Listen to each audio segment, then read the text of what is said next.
Jewellery বানানোটা কোনো বড় কথা নয়। আসলে কি বলো তো, মেটেরিয়ালসের ওপর নিজের ক্রিয়েটিভিটিটা ফুটিয়ে তুললেই একটা জুয়েলারি বানানো এখন খুবই সহজ, খুবই আসান।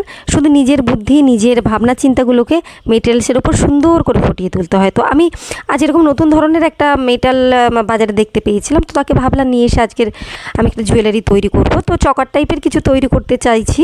আর এর টার্সেল করার জন্য আমি একটা কালো কার নিয়েছি। কালো কারটাকে ব্যবহার করার জন্য আমি আবার ফিউজ ওয়্যার নিয়েছি। ফিউজ ওয়্যারটাকে দিয়ে এই দুদিকের হোল রয়েছে তার মধ্যে থেকে ভালো করে পাশ করিয়ে নিয়ে একটা গেরু লাগিয়ে দিয়েছি। তারপর দুদিকে টার্সেলকে লক করার জন্য একটা লক বিড নিয়েছি, তার মধ্যে থেকে টার্সেল দুটোকে পাশ করিয়ে লক করিয়ে নিয়েছি। এর ইয়াররিং বানানোর জন্য আমি সেম জিনিস করেছি। এই যে পেন্ডেন্টটা ব্যবহার করেছি তার দুদিকেই হোল রয়েছে, একদিকের হোলটাকে কেটে দিয়ে আরেক দিকে হোলের সঙ্গে জাম্প রিং নয়, ওটাকে বলে হ্যাঙ্গিং। আচ্ছা, হ্যাঙ্গিং ব্যবহার করেছি। ব্যাস আমার ইয়াররিং আর চকার তৈরি। এটা মেটাল টাইপের জিনিস এবং সব রকম কালার রয়েছে, তাই যে কোনো ধরনের শাড়ির সঙ্গে, যে কোনো ধরনের পোশাক, কুর্তি, জামা, যে কোনো জিনিসের সঙ্গে এটা তোমরা ট্রাই করতে পারো। দারুণ লাগবে, খুব সুন্দর লাগবে। চলো এবার ফাইনাল লুকটা একটু দেখে নেওয়া যাক।